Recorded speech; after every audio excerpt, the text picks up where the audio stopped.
Hey everybody, how's it going? I hope you're doing well.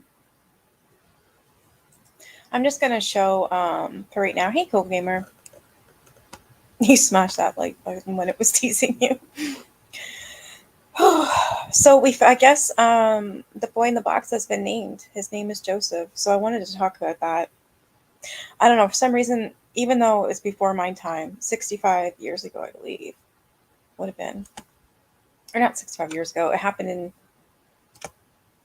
56. Sorry. Yeah. So yeah, it was about 56 years ago. Um I don't know, it's always bothered me. It always has. So I just wanted to I guess read the new article. It's Joseph. Yeah. So I'm just going to show the article.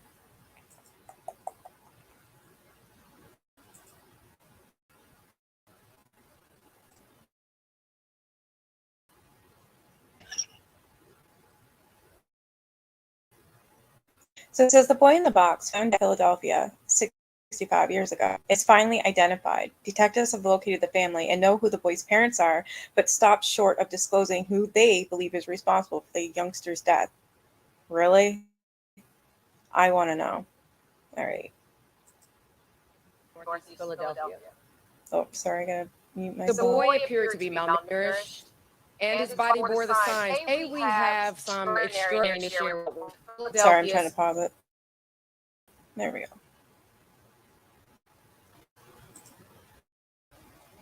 Hey, Bryson's Lab. I'm watching the press conference. I've been aware of this case. Yeah, me too. Oh, I know what happened to him. It's brutal. I'm going to tell you. There's a bunch of articles and it's bad. Hey, Sarah. Right? That's what I said. May he finally rest in peace. I don't know what it is with this case, especially. It tore me apart because he was what, 4? Nobody came for him. Nobody did. And he was found in a cardboard box. He was literally malnourished, beaten to death. It has to be. I believe it's his parents. Who else would it have been, right? Okay, I'm just gonna play this conference and then we'll continue the discussion, I guess. You cried when they said that. Yeah, I don't know what it is with this one. It's even before my time, like all of our time, I would imagine. I don't know what it is. It just broke my heart.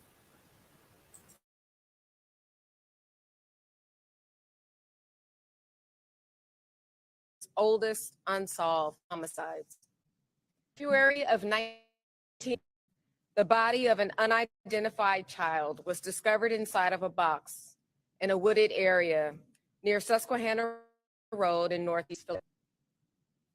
The boy appeared to be malnourished, and his body bore the signs of recent and past trauma.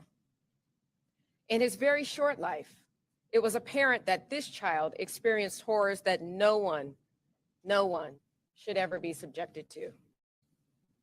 When law enforcement can crime from occurring, make sure that we investigate all lead evidence that will give victims a voice.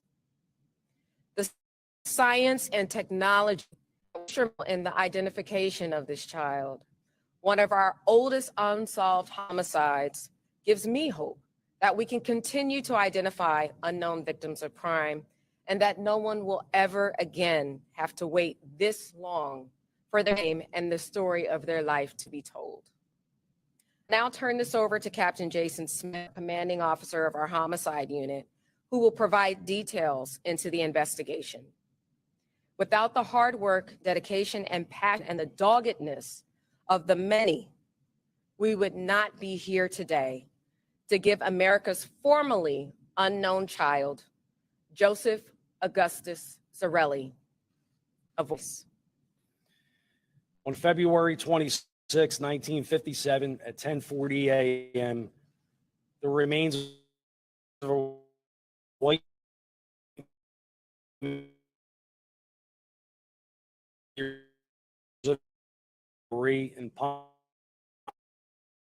Pine Roads in the city and county of Philadelphia had been severely clothed, had been wrapped in a multicolored blanket box. The child had brown hair that was crudely cut close to the scalp and blue eyes. Multiple bruises were visible on the child's body. An autopsy revealed that the child has sustained multiple abrasions, contusions, a subdural hemorrhage, and pleural effusions. The autopsy confirmed that the child was between 4 and 6 years of age. On October 30th, 1998, a court order was obtained to have the child's remains exhumed. A post-mortem examination was performed, and the child was subsequently reinterred at Ivy Hill Cemetery, located in the Cedar Brook section of Philadelphia. Portions of the remains were retained for future testing.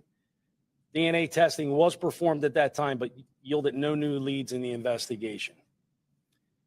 For over 6 decades, the case was continuous to the homicide unit, who worked in concert with the medical examiner's office, the Forensic Science Bureau, the VDOC Society, the National Center for Missing and Exploited Children, and many other local, state, and federal agencies.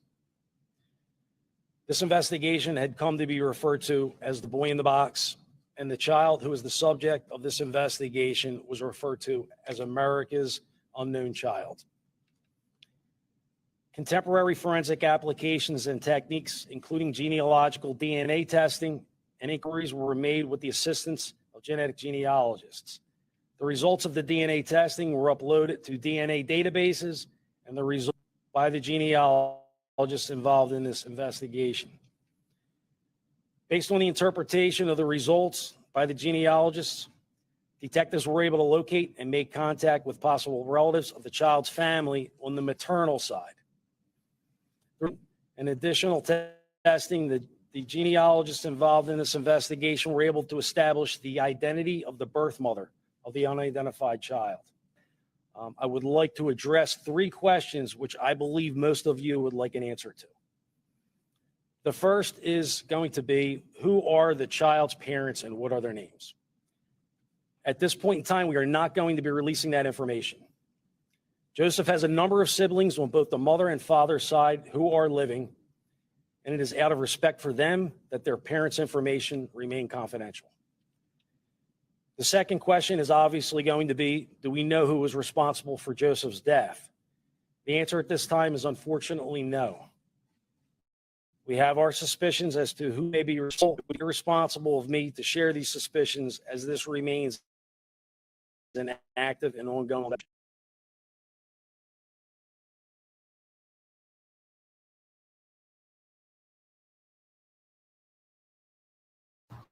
Zero nineteen responded individuals.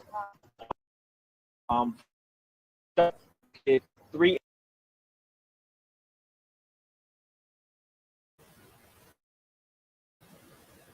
Hey guys, I think it's his parents. That's why they are saying that they won't say the parents' name, and that pisses me off. What that boy endured, it's freaking hard to watch. Hey Sarah, hey SD, hey Flutterbear, hey Bryson, hey Mama 3, hey Teresa, hey Kim. Yeah, exactly. Rest in peace, Joseph. I don't know. It just brings tears to my eyes. I don't know what it is with this case. I don't know. Like, I wasn't even born then. It has nothing to do with me, but it's like every time I seen that kid, it was just like, holy fuck.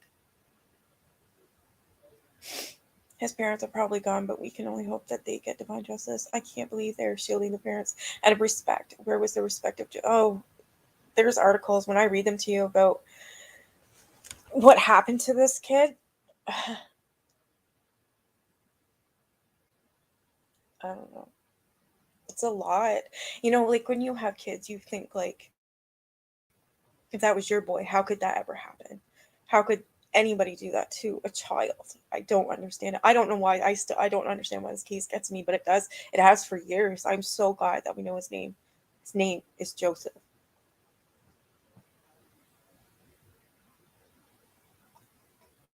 It's just heartbreaking.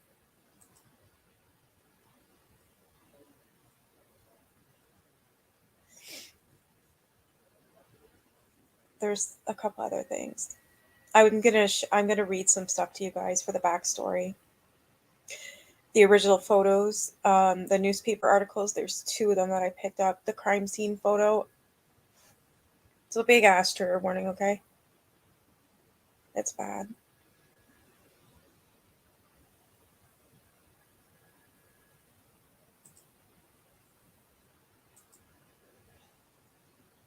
I have my son in, well, he's in his room and he's got music on and stuff. I told him that I was going to do a live and I don't want him out here.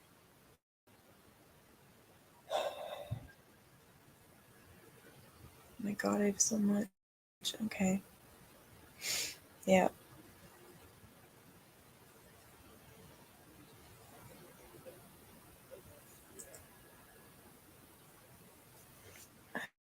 Sorry.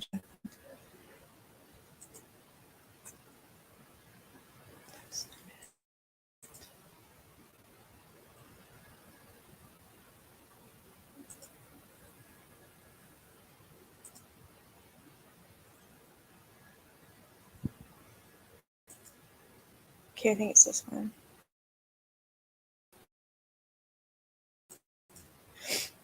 Now, this one here, it says boy in box given to couple in 50s. Source, money exchanged. Poor child. What the hell is even the date on this? Doesn't say.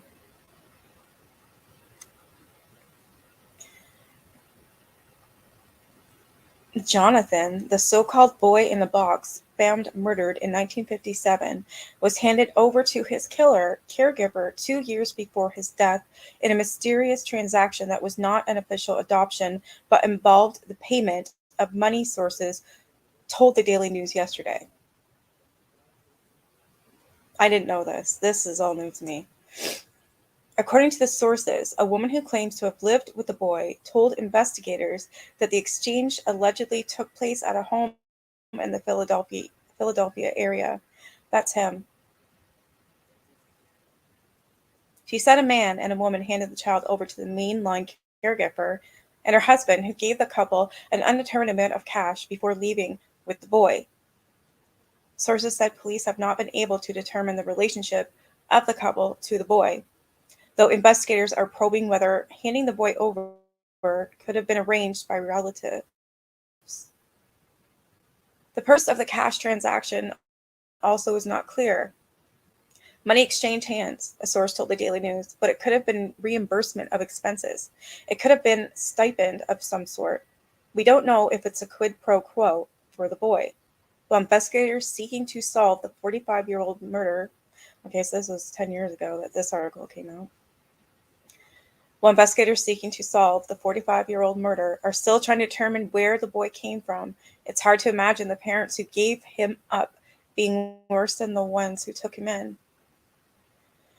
According to sources familiar with the case, the woman interviewed in Cincinnati roughly a month ago told police, the trigger warning, the boy was physically and sexually abused and malnourished in the months leading up to his death.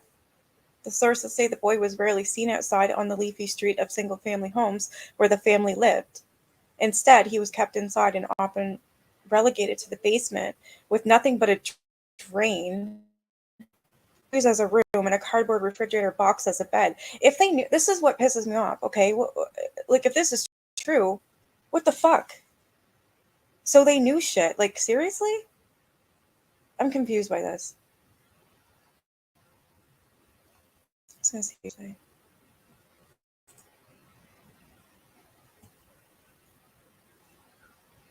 Yeah, we feel as mothers for this child. It makes good mothers hug their children a little tighter. Feel so much sadness for Joseph. Hey, Granny.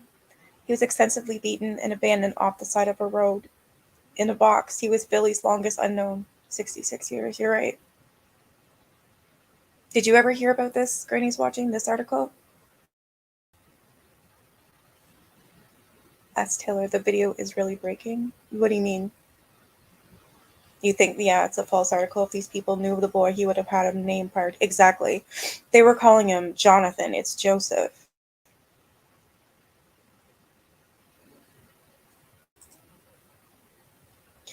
Says the cruel treatment described by the woman struck some investigators as similar to the manner in which the mentally disabled were treated decades ago. Sources said investigators have considered the possibility that the boy may have had some mental handicap. Back then, it was God's punishment for a sin, said one source familiar with the case. You weren't hiding an unhealthy kid, you were hiding away a sin. His death, however, was decidedly brutal and physical. The woman told investigators the boy was fatally wounded when the female caregiver slammed him down on the bathroom floor after he threw up in the bathtub. It was blunt force trauma. Sources said the woman claimed she had accompanied the female caregiver on the ride from the home in Lower Merion to a rural stretch of, I'm not sure how to even say that, Susquehanna Road in Fox Chase, where the dead child was dumped, nameless to the world. Sources said police have found no official records of adoption of the boy by the Lower Merion couple. They theorized that his disappearance from the area back in 1957 likely passed without attracting the attention of neighbors, the suspicion of police, and perhaps even the knowledge of his natural parents, because there was no official record of where he came from or knowledge that he was living full-time with the Lower Merion couple. Instead, the boy of the box was adopted by Philadelphia homicide detectives. What? Oh, desperate to catch a killer and to give a brutalized child the dignity of a name on his gravestone. Sources said the woman who had allegedly lived with the boy hid the painful memories of what happened for 32 years. Before confiding her story to her doctor. Yeah, that sounds like shit to me too. You never heard it either. Okay, thanks for stating that, because that's why he's like, I never heard this either. I don't believe it. All right, I'm going to read the original article.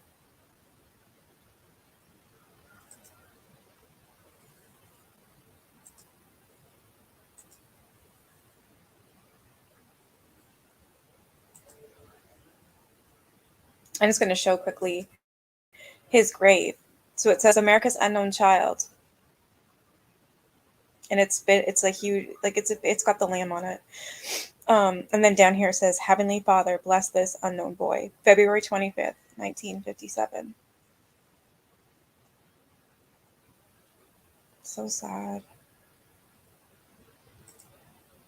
Hey, Two Skulls. You might have heard of this case, the boy in the box. He's finally been named. His name is Joseph. The cat beside me making his bed on my leg and blanket. Hey, buddy.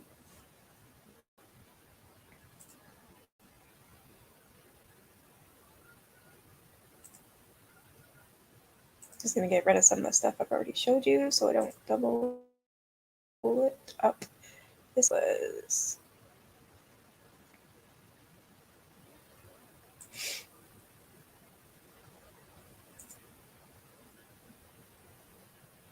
Okay, this one's a little blurry, but I'm going to try and read it to you.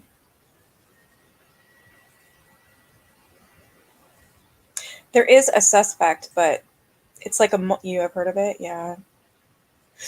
There is a suspect, but it's like it's not an actual person. It's just, you know, the molds they make for faces? Here, I'm going to show you real quick. It's weird looking.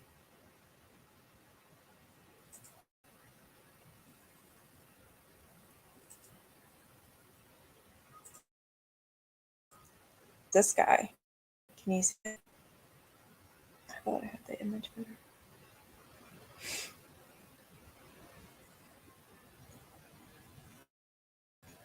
Yeah, just this guy here. I don't know anything about it, but this is all I found.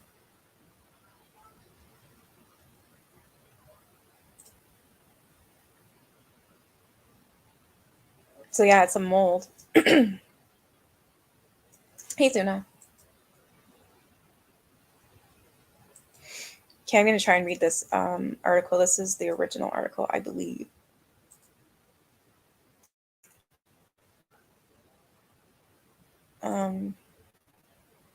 Yeah, this is the original one. It says, despite new lead, cases stay stalled.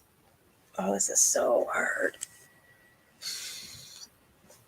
This is a photo, but it's a reconstruction photo right here, and it's of the boy who was believed to have been 4 to 6 years old. So 6 months after getting a possible new lead, investigators concede that the boy in the box case is still an unsolved mystery.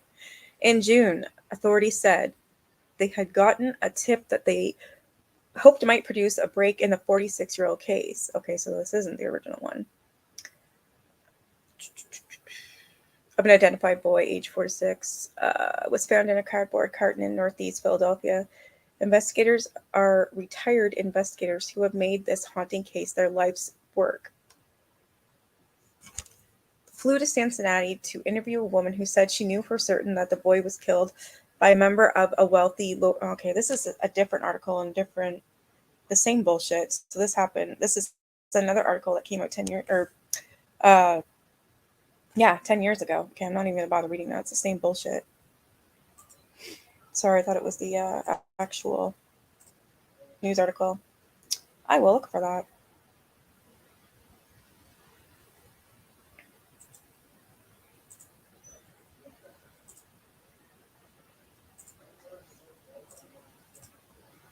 This is the guy I wanted to show you.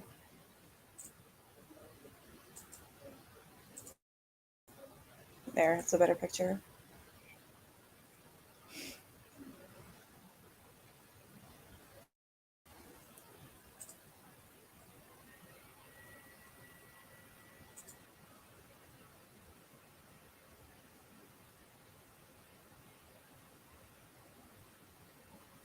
Come on, computer. I accidentally took that tab down that I needed. Hold on a minute.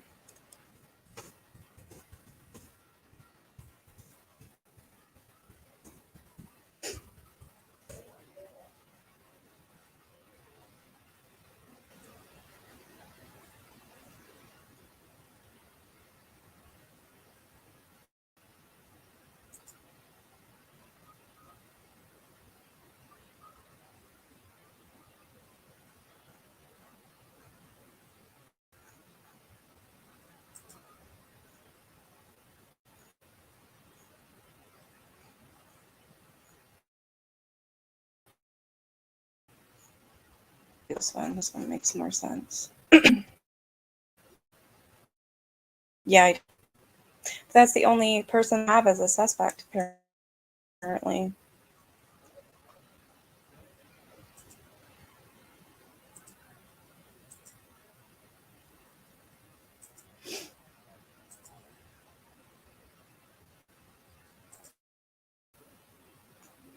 All right, so this again, 55 years. The identity of America's boy in the box has been uncovered.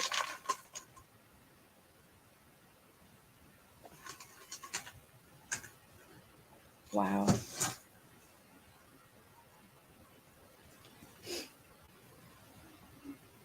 It says, so here's a set of it. It says it's estimated that 40,000 sets of remains are unidentified in the United States, with an additional 4,400 discovered annually. Of that, 1,000 remain unidentified after a year. One of the oldest of such cases was Philadelphia's boy box, whose body was found in February 1957. After over half a century of investigation, the child's identity was finally uncovered due to advancements in DNA and genetic genealogy. The boy in the box is discovered. The body of the boy in the box was discovered in late February 1957. A young man was checking animal traps in Philadelphia's Fox Chase neighborhood when he came across a cardboard box, which contained the body of a young male child. The man decided to not report the discovery out of fear his traps would be seized. Oh my God. What a piece of shit. Are you kidding me? Wow. This here is in Philadelphia. It says February 26, 1957, police officers Elmer Palmer and Samuel Weinstein respond to then rural, I don't know what the hell that says, Susquehanna? I don't know. This road to investigate a report of a body found in a box. There they discovered the trigger warning. The naked, battered body of a small boy believed to be 46 years old. This unknown child became known as the boy in the box. He has never been identified. His case remains open. He is now called America's Unknown Child. Days later, on February 25th, 26-year-old LaSalle College student Frederick J. Benonis was driving along the road when he saw a rabbit dash into a nearby thicket. Aware there were traps in the area, he pulled over and journeyed into the brush, where he came across the boy's body.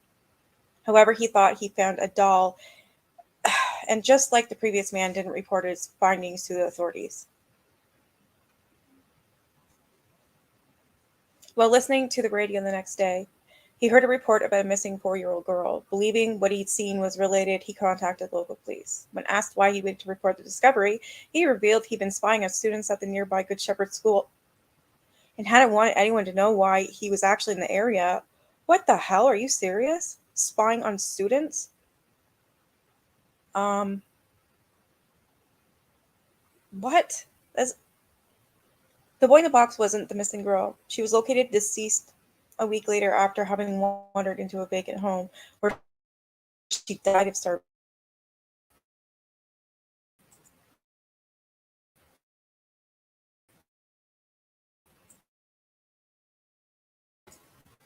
He determines the boy's cause of death. The boy in the box's body was brought to a local medical examiner's office, where the cause of death was determined to be blunt force trauma to the head. The child's forehead featured 4 round bruises, and his face appeared blood-drained. A time of death couldn't be concretely determined given the cold and rainy weather the area had been experiencing. However, the medical examiner was able to estimate that the boy had died between a few days to 2 weeks prior to his body being discovered. This is a reconstruction of the boy in the box's face.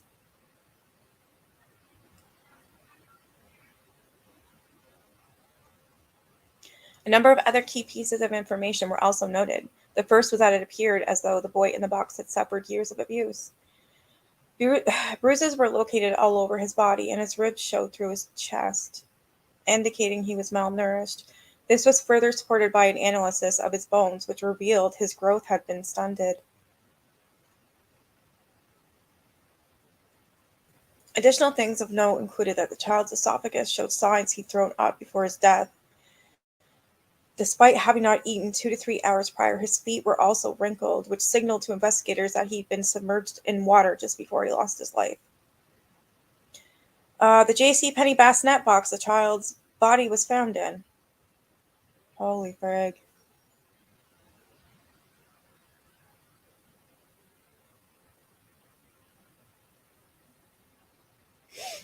Despite the apparent abuse, it didn't appear as though the boy in the box had received medical treatment at points in his life. He had 7 scars, 3 of which looked to be the result of surgical procedures. As well, he'd appeared to have suffered from a chronic eye ailment of recent infection, which had been treated with medication. What the hell happened to this kid? Right, Teresa? I mean, that's a lot. I told you it was bad.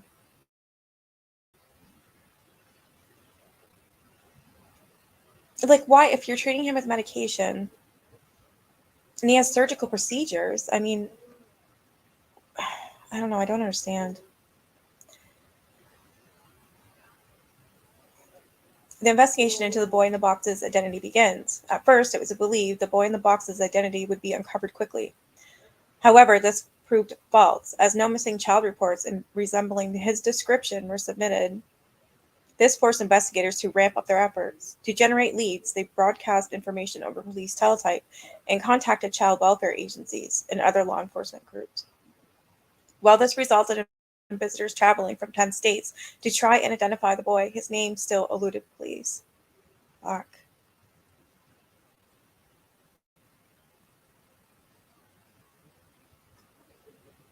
Oh my.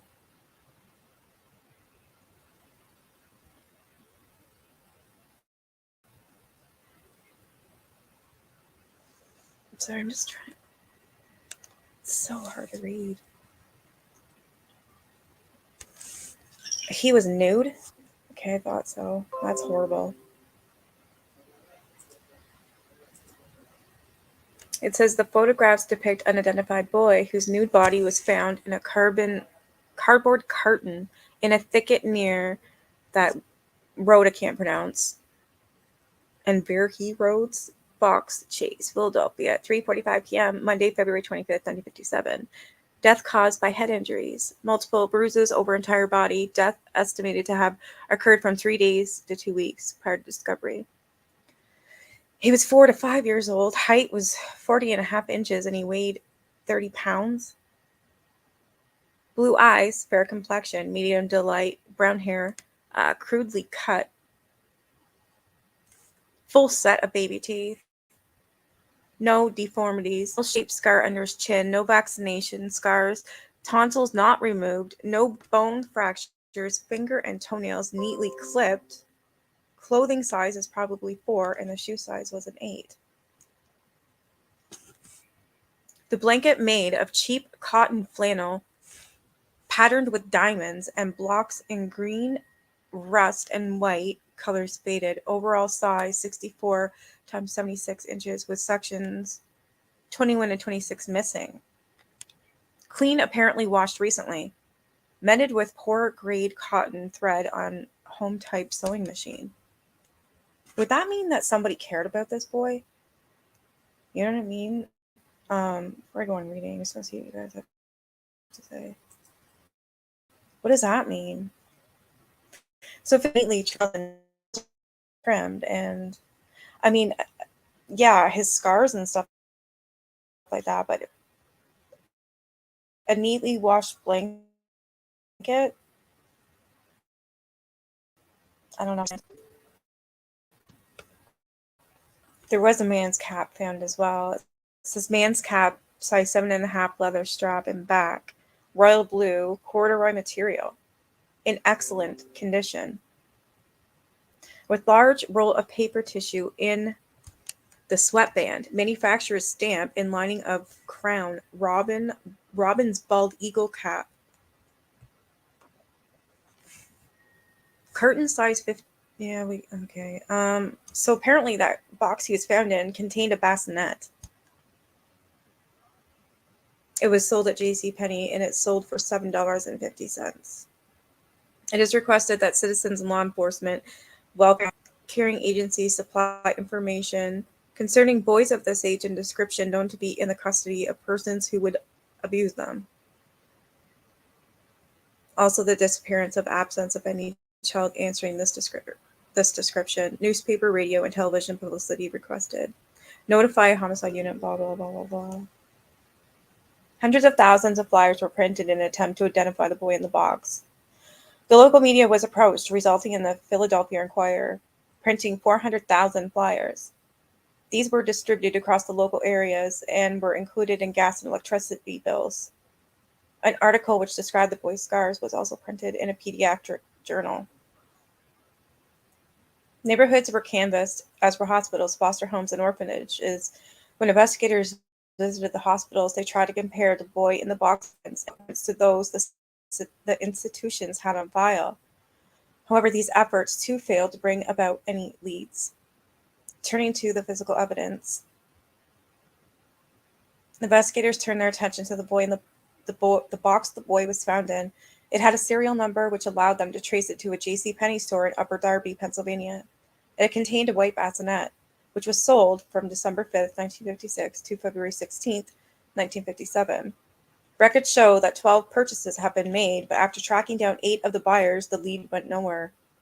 Why wouldn't you follow through? Seriously? More, and you could have found out who did this. Guaranteed. That pisses me off. Why would you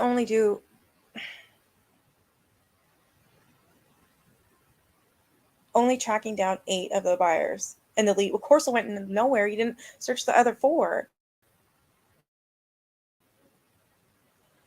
The ticket, which was well worn, appeared to be inexpensive, also proved to be a dead end. While only manufactured in 2 areas, thousands have been produced and shipped across the U.S. This meant it was near impossible for investigators to pinpoint where it had been purchased. So that's the blanket. The blanket the boy in the police in, wrapped in.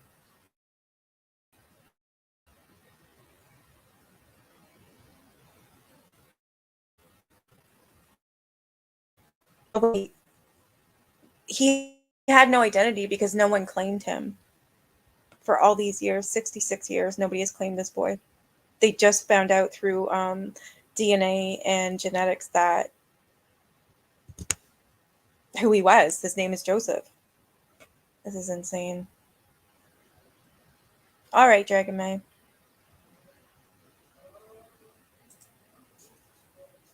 Attention was turned to a royal corduroy blue cap that was found during a canvass of the crime scene. It was located along with a handkerchief with the letter G in the corner and a tan child's scarf and was in relatively good condition.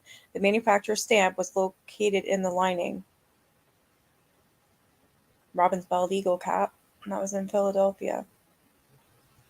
When the shop owner was questioned, it was learned the cap had been customized for the person who bought it. According to her, the man was between the ages of 26 and 30, with blonde hair and no identifiable accent, and she never saw him after the purchase. Over 100 stores in the area were canvassed, but no one recognized the cap or the boy in the box, and no additional information on the man was uncovered.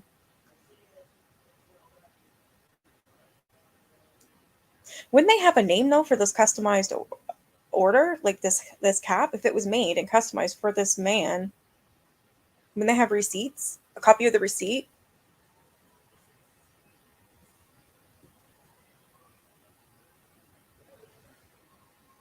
That's the box again. With nowhere else to turn, investigators released a post-mortem photo of the boy dressed. Oh god, that picture was real. Oh, I thought it was like a shit. Trigger warning. Investigators released a post-mortem photo of the boy dressed and in a seated position. Artist renderings of what he may have looked like as a female were also created in case he passed for one while alive, but both of these efforts failed to generate any leads. And the boy in the box was buried in a potter's field in Holmesburg, Pennsylvania. His tombstone reading, Heavenly Father, bless this unknown child. Following a later exhumation, he was reinterred in a grave in Philadelphia's Ivy Hill Cemetery. Okay, that didn't show it. Additional efforts to identify the boy in the box. Remington Bristow, a former employee of the Philadelphia Medical Examiner Office, felt a personal connection to the boy in the box and dedicated much of his time to uncovering the child's identity. In an effort to coax out his parents, Bristow published a fake story in a local newspaper claiming the death had been accidental and that his parents had dumped the body because they were unable to afford a funeral. The ploy failed as Bristow's efforts to elicit leads with a $1,000 reward for information.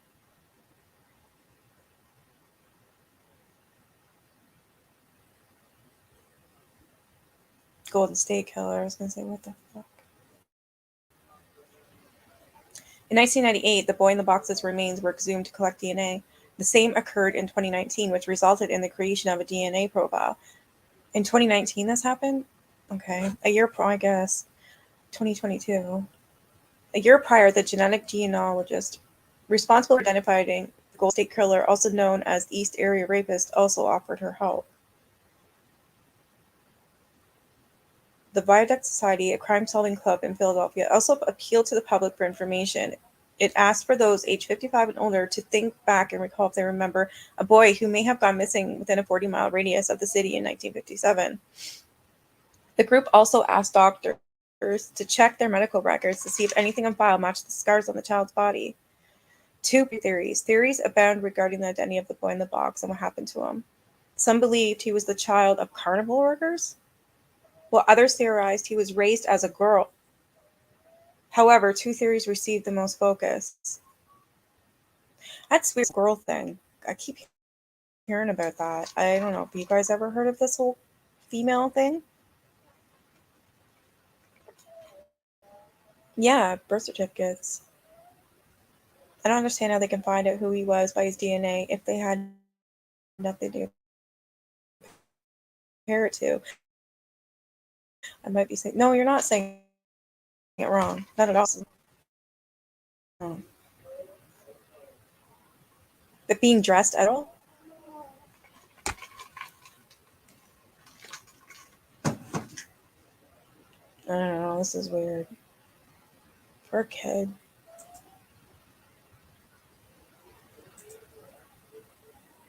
This is an artist's rendering of how the boy in the box might have looked when alive. My cat's snoring, that's what that noise is. The first theory stated that the boy in the box was the child of Anna Marie Nicoletti, who resided at a foster home just 1.5 miles from the crime scene. She is said to have suffered from mental health issues, and while living at the home, bore 4 children out of wedlock. Of those, 3 were stillborn, and 1 died after being electrocuted outside a grocery store. Holy shit.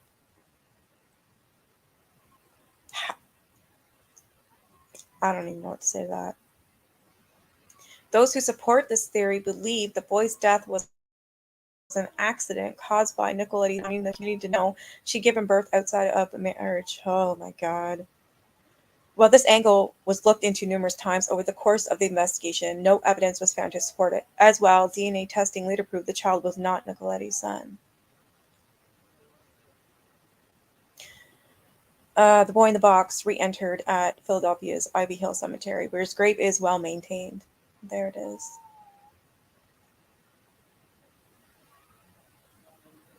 The second suggests the boy in the box was a victim of human trafficking and had suffered years of abuse as a result.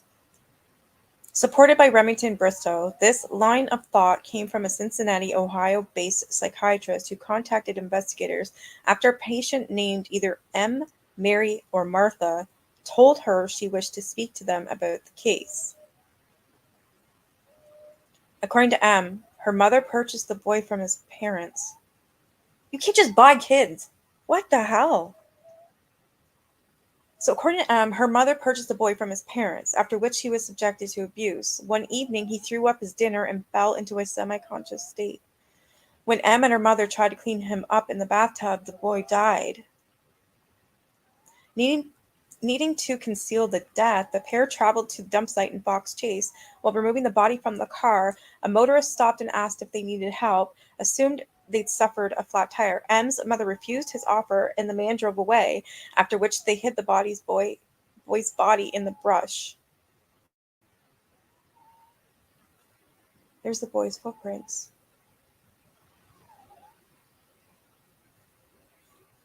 M's story was supported by the statement from a man who claimed to have seen a mother and her child pull over in the area around the time the body was discovered. As well, the child's wrinkled feet supported the theory that he'd been in a bathtub at the time of his death.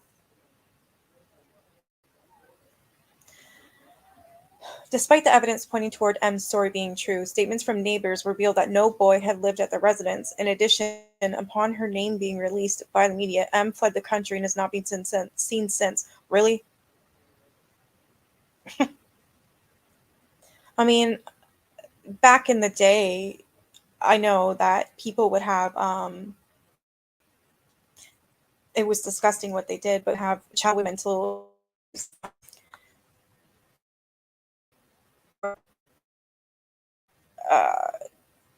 I don't even know how to say it,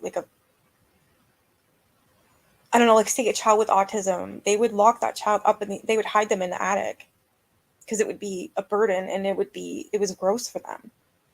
So, I mean, with knowing that, this child could have easily been hid. You know what I mean? They do it by tracking people that have matched and then trace parents and then find the child. Yeah, ancestry is really good. I can afford it because I want to do it really. So my DNA is in the system, and I have thousands of DNA matches. They could trace relatives through genealogy. Hope that helps explain. Yeah, absolutely.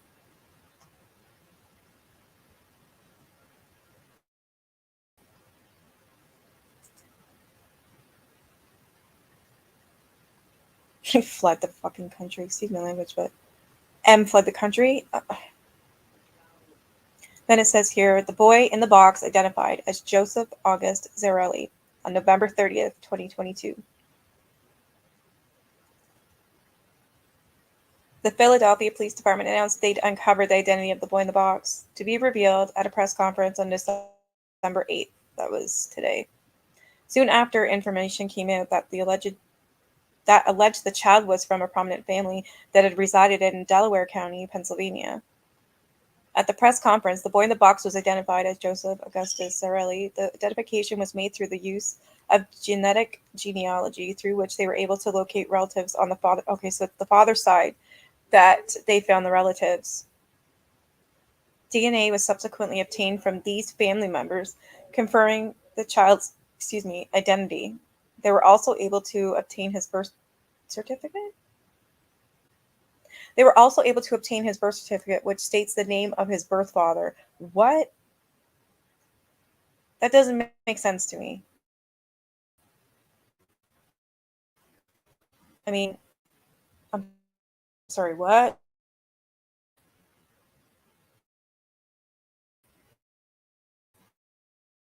That's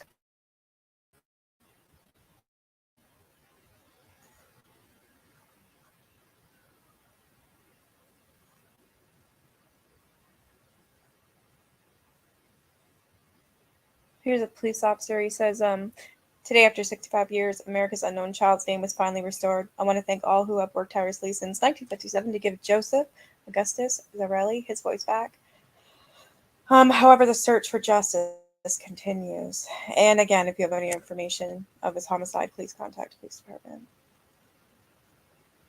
While investigators still aren't certain who killed Zarelli, they have their suspicions. They also revealed some details about the child's life and family. Joseph was born on January 13th, 1953. So he was 2? What? Because he was found in 65, so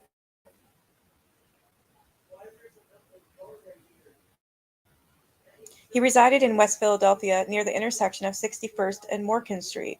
He was never issued a social security number. He has siblings who are still alive. Out of respect for them, the identity of Zarelli's parents, who are deceased, will not be publicly released. I don't know. That pisses me off.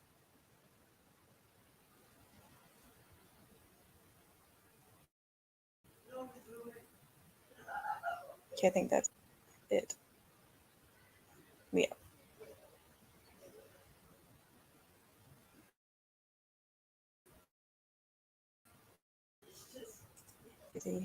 So that's, I don't know, I hope you're still here, Kim. So that's the backstory of it.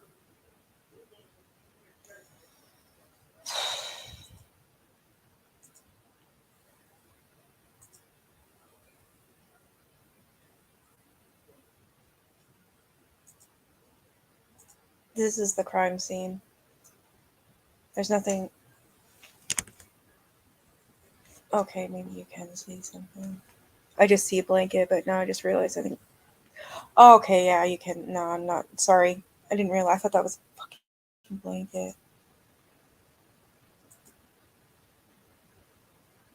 There is a picture of him sitting up too, as well, with clothes on. I'm serious. I was like, seriously? Yeah, they know who the family is. His parents are dead, but he has siblings that are alive on the father's side. And they won't name the parents, even though they're passed on. The reality is that it's because he came from a prominent family and they don't want to anger the siblings who should care more about their dead abused brother than shielding their parents. Right? That pisses me off. What do you guys think? Do you think you're gonna figure it out? What happened? I don't know. At least if that was like the mother dropped off her passed on child in the fucking woods in a cardboard box that was meant for obviously one of his siblings because it was a cradle, and actually had the audacity to bring a child with her to do this. So I would imagine that child, whether it be a male or female, knew they had a sibling, but don't know where they went, and possibly doesn't even know they were in that box. That just makes me sick. And you guys want to come up and talk about this? Give me your thoughts and input. Wow. I don't think the police are going to get anything out of this because I don't know. I just don't.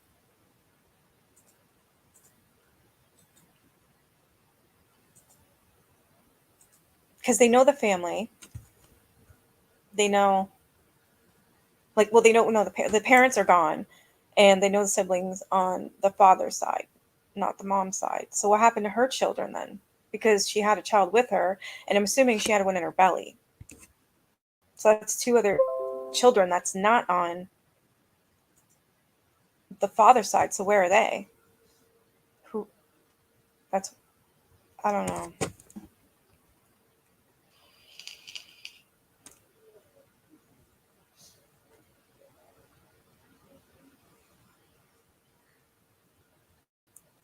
What a mess.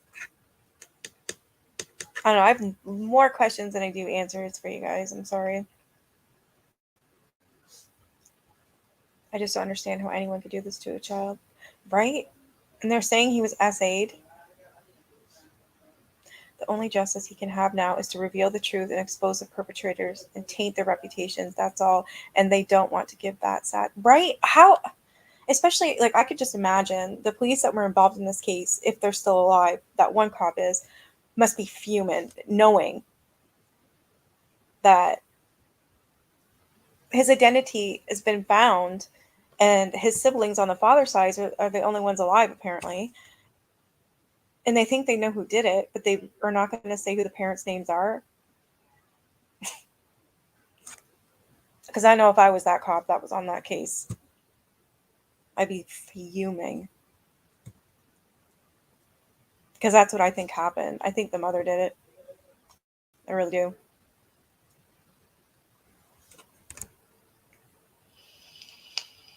I wish there was a photo of him and his, like, with him alive. Just like, do they not have a photo of him? All they have is like a reconstructed one. And they do have that. I thought that was somebody being gross. Like, I didn't realize that was his dead body. They dressed him up and sat him up and put that photo out. I've seen it. I don't want to show it because it is really him. And I didn't realize that him in that box. I thought the blanket covered everything. It didn't, because his head, you could see his hair right at the beginning, and then you could see his chest and the rest of his body. I thought he was shit. So I apologize. I didn't realize that you could see him.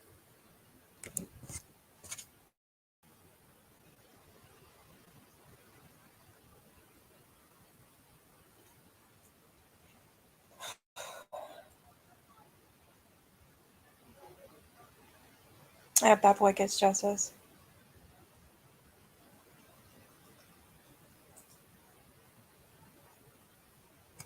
All right, I think I'm going to end this. I'm going to go watch something happy.